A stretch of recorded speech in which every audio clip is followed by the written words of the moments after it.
Depuis 2013, il était au commandement du sous-marin nucléaire d'attaque, le Casabianca. Depuis le 20 janvier dernier, il a pris celui du sous-marin nucléaire d'attaque, le Ruby. Il est bourbonnais, il est moulinois. J'ai le plaisir de recevoir sur le plateau d'RCF Alexandre Tachon. Bonjour Alexandre. Bonjour à tous. Alors, ce Ruby, ce sous-marin nucléaire d'attaque, qu'a-t-il de différent par rapport au Casabianca ? Absolument rien du tout, ils ont été dessinés sur les mêmes plans, ils font les mêmes missions. Donc c'est reparti pour un tour sur un nouvel équipage, mais pour de mêmes missions. Alors, sans enfreindre de secret militaire, que contient des sous-marins comme le Casabianca ou le Ruby, comme type d'armement? Quelle est sa puissance, ses caractéristiques techniques? Alors le sous-marin est véritablement une arme de destruction. On contient à bord 4 types d'armes différents. Tout d'abord des torpilles, qui ont pour but d'exploser en dessous de la ligne de flottaison des navires, et donc ce sont véritablement les armes qui sont faites pour couler des bateaux. Ensuite, nous avons des missiles à changement de milieu, c'est-à-dire qui partent comme une torpille, et ensuite, dès qu'elles franchissent la surface de l'eau, la coque torpille s'en va, est éjectée, et c'est le missile qui poursuit sa route, ce qui nous permet d'avoir une allonge bien supérieure, de plusieurs dizaines de kilomètres, mais on tape au-dessus de la ligne de flottaison, et on a plutôt tendance à créer des incendies qu'à couler les navires. Le troisième type d'arme, ce sont les mines. Le sous-marin est un porteur privilégié puisqu'il permet d'aller mouiller des mines en toute discrétion en face d'un port ennemi. Et puis enfin, notre dernier type d'arme, ce sont les commandos marines qui peuvent sortir par les tubes. Et ça nous permet, là aussi, grâce à notre discrétion, d'aller les déposer au plus près de leur objectif sans leur faire courir de risques. Alors, ce Ruby que vous commandez désormais, ce sous-marin, il effectue donc des missions particulièrement précises. Quel est son rôle finalement au sein de la flotte de la Marine nationale? Alors, le rôle du sous-marin, il est multiple. Tout d'abord, son premier rôle, c'est d'apporter son soutien à la dissuasion nucléaire. Parce que le sous-marin nucléaire d'attaque va entraîner nos sous-marins de dissuasion, parce que le sous-marin d'attaque va aller patrouiller dans les zones privilégiées de déploiement de nos sous-marins de dissuasion, et puis parce que à chaque fois que nous patrouillons, nous recueillons du renseignement que nous leur transmettons. Donc premier rôle, la dissuasion. Le deuxième, qui nous occupe le plus en ce moment, c'est le recueil de renseignements au large de pays ou même en haute mer, parce que le sous-marin, grâce à sa discrétion, permet soit d'observer sans modifier le comportement de l'adversaire, comme nous ne sommes pas vus, les personnes en face ne changent rien à leur comportement et on peut attraper des flagrants délits de choses un peu illégales, soit parce que le sous-marin, grâce à sa discrétion encore, peut accéder à des zones qui sont normalement interdites par certains pays ou qui les revendiquent comme interdites. C'est-à-dire ? Là, je peux pas trop vous en parler. Je me doute. On tombe dans des domaines où je ne serai pas plus précis, désolé.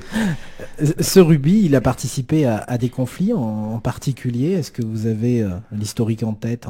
Le Ruby a été de tous les derniers conflits modernes, à commencer par l'opération Harmattan qui a eu lieu en 2011 en face de la Libye, pendant notre soutien au printemps arabe. Il a été également, il y a un peu plus d'années que ça, dans la guerre du Kosovo, puisqu'il était en face des Bouches de Kotor. À chaque fois, les missions étaient les mêmes. Recueillir du renseignement et interdire à tout bâtiment de guerre de surface d'appareiller de ces ports. S'ils appareillaient, ils savaient qu'ils allaient être coulés. Alors, le Ruby, je reste sur ce thème-là quand même, puisque c'est l'actualité vous concernant. Il a été mis en chantier en 1976, il est un petit peu plus vieux que vous, lancé en 1979 à Cherbourg et admis au service actif véritablement en 1983. Alors j'aurais une question, est-ce qu'il n'est pas trop vieux ? Oui, on commence à sentir que les artères sont vieilles. Je ne vous le cache pas. Il est modernisé tout de même. Alors, il y a deux plans. Il y a la partie machine et propulsion, électricité, enfin tout ce qui est vie à l'intérieur du sous-marin n'a pas bougé du tout en un peu plus de 30 ans de vie. Effectivement, c'est un design des années 70, donc ça, quand on est à bord, on sent bien les années 70, ça c'est certain. Mais rien n'a changé parce que finalement c'est assez fiable. Par contre, toute la partie conduite des opérations, les sonars, les radars, les périscopes, toutes ces capacités-là ont été modernisées et c'est une bonne chose parce que ça nous permet d'avoir en permanence des performances qui sont égales à celles de nos adversaires. Donc finalement, c'est une bonne nouvelle. Tout ce qui concerne la sécurité n'a pas bougé parce que c'est fiable, et tout ce qui concerne les opérations a été modernisé pour rester dans le coup. Alors, il y a eu 2 accidents majeurs avec ce sous-marin. Donc il y a en 1993, il est rentré en collision avec le pétrolier Lyria au large de Toulon. Et également donc en 2007, le Ruby a heurté le fond des mers au large des côtes varoises, provoquant des dégâts importants. C'est plus possible maintenant. Si, ça reste toujours possible. Ces 2 événements restent tout à fait possibles, et même parmi les scénarios les plus probables de catastrophes pour les sous-marins. Parce qu'on vit dans un monde d'incertitude, on vit dans un monde de danger, et le risque zéro n'existe pas. C'est d'ailleurs l'essence même du métier de militaire. Pour un travailleur civil, le risque doit être supprimé. Pour un militaire, le risque doit être acceptable. C'est comme ça. C'est ce qui fait notre différence, et donc des risques, il y en a toujours, et en particulier ces 2-là sont difficilement enlevables, mais après ce sera assez technique à vous expliquer, mais on ne peut pas les supprimer, ceux-là. Et les sous-marins, on peut espérer une estimation de vie à peu près on le sait, non? Alors la génération de remplacement des Ruby, puisque le Ruby est le premier de la série, son remplaçant devrait arriver en 2017, donc on s'attend à désarmer le Ruby la même année. Alors après les attentats parisiens du mois de janvier, la guerre contre le terrorisme est plus que jamais d'actualité. Comment ce vaisseau va-t-il y contribuer? Est-ce que vous avez une mission particulière à assurer? Alors notre mission s'inscrit dans le renseignement. C'est vraiment notre cœur de métier à développer. Notre cœur de métier sur le sujet, et en particulier au large des pays où se trouvent les terroristes, donc en amont de ce qui peut se faire chez nous. On fait énormément d'écoutes. Pour rien vous cacher, les premiers signes d'attaque de Daesh en Irak, c'est un sous-marin qui l'a intercepté. Donc on était au courant de ce qui se produisait dès les toutes premières heures grâce à nous. Alors, Alexandre Tachon, vous commandez l'équipage rouge du Ruby. Il y a un équipage bleu également. Là, peut-être que les non-initiés ont besoin d'un éclairage là-dessus. Qu'est-ce que c'est en somme, ces 2 types d'équipage? Alors, on parle d'un sous-marin, mais effectivement, un sous-marin a 2 équipages. Et les 2 équipages sont 2 entités complètement différentes. Elles ont chacune leur commandant, chacune leur second. Enfin, on a, entre guillemets, je dirais, pas grand-chose à voir. Ça permet au sous-marin de garder un rythme de navigation très important. Il fait 4 mois de mer, 1 mois d'entretien, 4 mois de mer, 1 mois d'entretien. Donc c'est un rythme assez exigeant, fatigant pour le matériel. Mais pour les hommes, un rythme comme ça, c'est pas tenable. Donc on a 2 équipages. Et pendant qu'un équipage fait ses 4 mois de mer, l'autre équipage fait en gros 1 mois et demi de vacances et 2 mois à 2 mois et demi d'entraînement sur simulateur pour obtenir notre qualification de partir à la mer, le droit de partir à la mer. Et ensuite, on fait la période d'entretien de 1 mois à 2 équipages, ce qui nous permet là aussi de travailler en 2-8 et d'être plus performant. Alors le Casabianca a une marraine, la ville de Moulins, et le Ruby, il en a une? Oui, nous avons également une ville marraine, donc également une ville à l'intérieur des terres pour aller faire rayonner cette marine, cette eau de mer au plus profond de la France. Notre ville marraine s'appelle Nuit Saint-Georges. Tout simplement, d'accord. Tiens, donc au fait, pourquoi le Ruby? Parce que beaucoup de sous-marins portent le nom d'une pierre précieuse, sauf le Casabianca. Comment on choisit ça? Alors ça se choisit à un très haut niveau. Ce ne sont même plus les marins ou les militaires qui choisissent, ça se situe carrément à un niveau politique. Effectivement, cette série de 6 sous-marins nucléaires d'attaque porte des noms de pierres précieuses en l'honneur de toute une série de sous-marins diesel qui ont eu de grands faits d'armes pendant la Deuxième Guerre mondiale. Et on a voulu réattribuer cette nom de série des pierres précieuses. Alors le Casabianca est venu se glisser parce que lui, il a une histoire particulière, qui est celle de l'esprit des sous-mariniers qui ont refusé le 27 novembre 1942, alors que toute la flotte de Toulon était en train de se saborder. 4 sous-marins ont refusé l'ordre et ont voulu, quoi qu'il arrive, continuer le combat.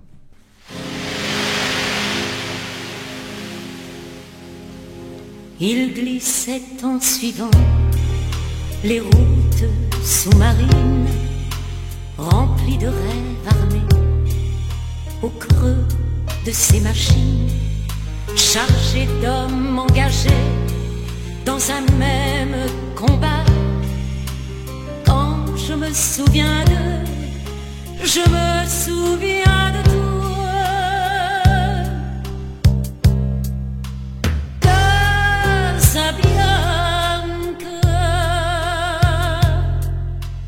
Entre Corse et Alger, rivage d'espérance, par des chemins de nuit, des fonds bleus de silence, le cap vers l'idéal, ces fous de liberté, s'en aller vers la mort, comme on va vers l'été.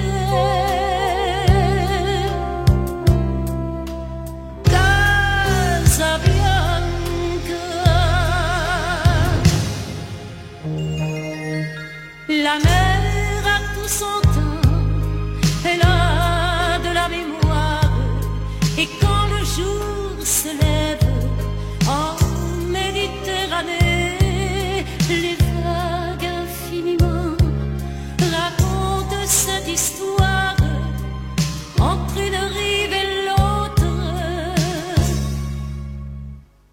entre Corse et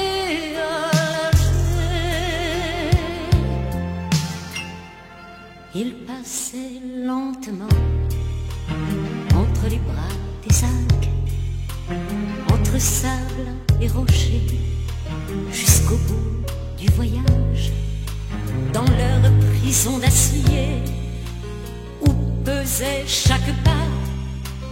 Quand je me souviens d'eux, je me souviens de toi.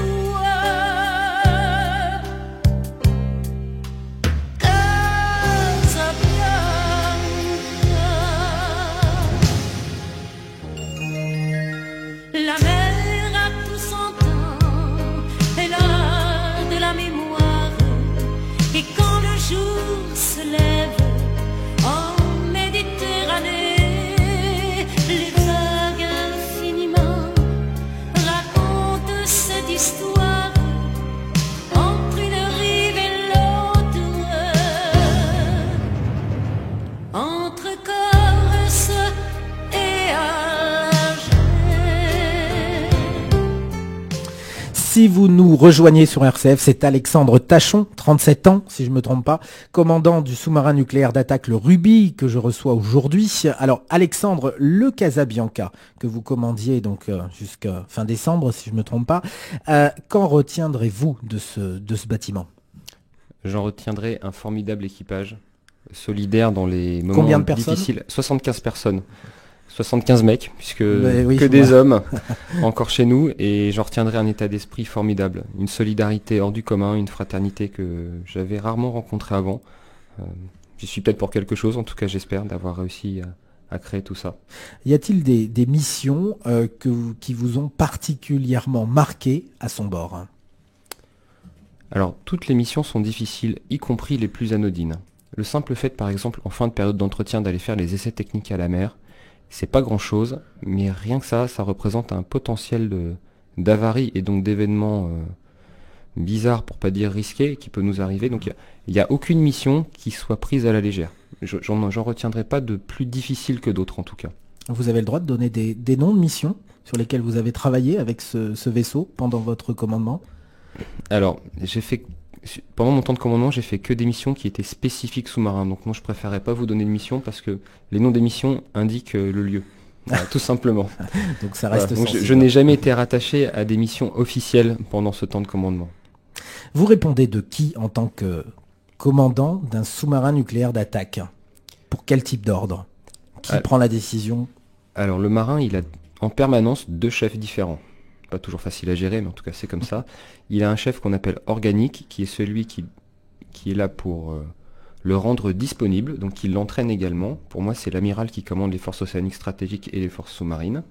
Et puis, dès que je suis réellement sur le théâtre d'opération, j'ai un autre chef, qui est un amiral qui commande une zone. Chaque zone du monde est découpée, donc il y a un amiral qui commande l'Atlantique, l'autre la Méditerranée, ainsi de suite. Et ensuite, les ordres au-dessus dépendent en général directement du président. Notamment quand on veut déclencher une attaque liée au nucléaire, non? Oui, alors moi mes armes sont conventionnelles à bord. Il n'y a pas de charge nucléaire. Le nucléaire chez moi, c'est la source d'énergie. Donc je suis sur des missions conventionnelles, d'observation et d'attaque conventionnelle, donc il n'y a pas besoin de remonter sur des extrêmes pareils. Alors on se souvient du 12 août 2000 et le drame du sous-marin russe, le Kursk, dans la mer de Barents, et c'est 118 victimes, la totalité de l'équipage du Kursk. Est-ce que il vous arrive d'avoir peur, Alexandre Tachon? Ça vous arrive? Peur, non, parce que c'est là où l'esprit d'équipage est vraiment intéressant. On est portés tous ensemble les uns les autres. Donc la peur, non. Le doute, oui. Des moments de vigilance plus extrêmes que d'autres, ça c'est certain. Et vos hommes, ils sont préparés psychologiquement à affronter le pire? Alors pour ça, on est quand même bien préparé. Oui, je pense que c'est un bon système qu'on a, parce qu'on ne part pas en mer en opération dès le départ. On commence par partir en mer pendant 2 jours pour faire le tour des réparations techniques, voir si tout tient bien. Ensuite, on part en mer 1 semaine à 2 avec la division entraînement à notre bord pour faire des exercices. Donc tout ça, ça nous met en confiance. Et puis après, quand on est prêt, on part réellement sur les théâtres d'opération. RCF Allier, la joie se partage. Alors Alexandre Tachon, vous êtes moulinois, le Casabianca, il a une marraine, donc c'est la ville de Moulins, c'est 23 ans de jumelage, si on peut dire, entre cette ville et le Casabianca. Alors ce n'est peut-être pas tout à fait un hasard quand même, si vous avez été nommé en 2013 à ces commandes. Oui, j'ai un peu forcé le destin, c'est vrai. Expliquez-nous comment ça s'est passé. Tout simplement, j'étais dans le bureau de mon chef d'escadrille qui m'a dit, bon, il va venir pour toi le temps de commander, je te propose tel sous-marin, et je lui ai demandé le droit de décaler ma prise de commandement pour que ça coïncide avec le Casabianca. Et donc j'ai gagné 1 an d'affectation à terre, ce qui n'était pas vraiment ma tasse de thé, mais bon, j'étais prêt à le faire pour le Casabianca et pour ce jumelage avec la ville de Moulins. Alors en 2013, on annonçait 15 000 heures de plongée à votre actif. Vous en êtes à combien à ce jour-là, vous le savez? Je suis en train de frôler les 17 000. 17 000 au total, oui. Parlons de cette marine nationale française. Elle compte beaucoup, elle a une place dans le monde? Alors notre marine française, grâce à sa dissuasion nucléaire, et les sous-marins de dissuasion nucléaire comportent quand même près de 90% des têtes nucléaires françaises, on a une puissance de feu. À chaque fois qu'un sous-marin comme ça apparaît, il apparaît avec l'équivalent de 500 fois Hiroshima. Donc toute notre marine, elle est dessinée autour de 3 pôles. Le premier pôle qui est le soutien à cette dissuasion. Donc on a les sous-marins de dissuasion, mais pour qu'ils fonctionnent, il faut plein de choses autour. Il faut des chasseurs démineurs pour libérer les accès, il faut des bâtiments de surface pour les protéger, pour aller regarder un peu les zones où ils vont se déployer. Le deuxième pôle de la marine française, c'est bien sûr le porte-avions, avec son groupe de projection de puissance qu'on est capable d'emmener à l'autre bout du monde. Actuellement, ils sont dans le golfe arabo-persique. Et puis, la troisième composante, c'est l'action de l'État en mer, puisque dès que vous allez en pleine mer, il y a des droits souverains comme sur terre, que la France fait valoir, et en mer, c'est la marine nationale qui le fait. Alors, cette puissance nucléaire, c'est important. Donc, la dissuasion nucléaire, bien entendu, vous animez des conférences autour de ça. La dissuasion nucléaire, finalement, ça fait exister la France à travers le monde. On en a peur de la France? Ça donne en tout cas une dimension particulière à la France, parce qu'il y a plein d'autres pays dans le monde qui ont, on va dire, une puissance économique équivalente ou supérieure à la France, ou qui ont une population bien plus nombreuse que nous, et pourtant la France fait partie des sièges permanents du Conseil de sécurité de l'ONU, et pourtant la France a des engagements très forts sur le plan international. On le voit avec l'équivalent de plus de 10 000 militaires qui sont déployés partout dans le monde. Donc oui, on a une dimension particulière. La France est un pays particulier diplomatiquement, militairement, elle a un statut international, et l'arme nucléaire n'y est pas étrangère. Alors vous évoquiez tout à l'heure un équipage essentiellement masculin. Où en est-on concernant donc les femmes à bord des sous-marins français? Alors l'équipage, il est plus qu'essentiellement masculin. Il est totalement. Il est exclusivement voilà. masculin. Il est totalement masculin. Ceci dit, la féminisation est en marche. C'est-à-dire que actuellement, les premières femmes sont dans les écoles, et on devrait avoir un premier essai avec 3 personnes féminines en 2017 sur les sous-marins de dissuasion, parce qu'ils sont quand même beaucoup plus gros et il y a la place pour elles d'avoir un quartier réservé. Ouais, parce qu'il faut les rééquiper, on imagine. Exactement. Pour les accueillir. Alexandre Tachon, je reviens vers vous en tant que personne. Pourquoi cet engagement au sein de la défense nationale française? En général, pour mon cas et pour beaucoup, ce sont des vocations. On ne choisit pas vraiment les vocations, comment elles naissent. En tout cas, moi, elle était en moi depuis tout petit. J'avais la vocation qui était celle de protéger les autres, de faire en sorte que notre beau pays, qui a des valeurs très intéressantes quand on regarde les autres pays, ces valeurs-là continuent d'exister et puis éventuellement puissent se diffuser. Alors, vous qui êtes passionné de mathématiques, de natation, de gymnastique, peut-être que vous retrouvez l'ensemble de ces passions, l'exercice de ces passions à travers votre métier. En tout cas, je retrouve les valeurs de ces passions dans mon métier. Par exemple, avec les mathématiques ou la gymnastique aux agrès, on retrouve un niveau d'exigence personnelle important, de rigueur et de précision dans ce qu'on fait. Le commandant, il réfléchit en permanence à plein de choses différentes. Qu'est-ce qu'on va faire dans 1 heure? Qu'est-ce qu'on va faire dans 6 mois? C'est le grand écart temporel, mais c'est aussi, et globalement, quelle mission je vais essayer, comment je vais gérer la mission globalement, mais à la fois des points de détail, parce qu'on dit toujours chez nous, on a un proverbe, c'est le diable se cache dans les détails. Donc aller jusque dans les détails. Donc c'est extrêmement stimulant et tout ce que j'ai pu faire avant et que je continue à faire maintenant me sert. Le Bourbonnais, vous y êtes toujours attaché, bien entendu, ancré? Oui, bien sûr, mais de toute façon, je suis né à Moulins, j'ai grandi à Moulins, je me suis marié à Moulins. Ma femme est originaire de Moulins également, ma famille y est toujours, ma belle famille également, donc dès que je peux, je rentre. Alors justement, Alexandre, je vous propose d'écouter ces témoignages. Je lui suis très reconnaissant, et notamment pour rendre très vivant ce parrainage de la ville avec le Casabianca. J'ai remis la médaille de la ville il y a 18 mois à Alexandre Tachon, un moulinois qui a pris le commandement du Casabianca, et on était donc doublement fiers. Pourquoi? Je pense que c'est très important pour cette ville de faire vivre ce parrainage de façon très concrète et notamment de le faire vivre par des jeunes, auprès des jeunes. Tout l'enjeu que ça représente en termes de valeur. Vous savez, sur un sous-marin, il y a un équipage qui est totalement solidaire. Que ce soit le commandant ou que ce soit celui qui a le moins de galons, l'action de chacun est bénéfique ou met en cause l'ensemble de l'équipage, l'ensemble de la mission. Et donc on est extrêmement solidaire sur un bateau comme celui-là. Et je crois que c'est ça qui touche les jeunes. Et comme je pense, j'espère que les Moulinois seront nombreux lors de la foire expo pour aller toucher du doigt le Casabianca, en tout cas son équipage qui nous fait l'honneur et la joie de venir à Moulins. Alors de voir la ville de Moulins s'engager aux côtés de votre fils, en somme, la ville natale, je crois, d'Alexandre Tachon, c'est quand même une formidable image pour la famille. Alors c'est une formidable image pour la famille, et c'est vrai que la mairie de Moulins, entre autres monsieur le maire, monsieur Périssol, s'est toujours très investi, puisque pour la prise de commandement, monsieur Périssol s'est déplacé avec des conseillers municipaux à Toulon pour la prise de commandement d'Alexandre. En plus, l'amicale des marins joue vraiment le jeu pour Alexandre, et c'est vrai que pour moi c'est une certaine fierté, puisque Moulins est aussi ma ville natale, et donc pour toute la famille Tachon, c'est vraiment un grand honneur, et j'en remercie monsieur le maire et la ville de Moulins.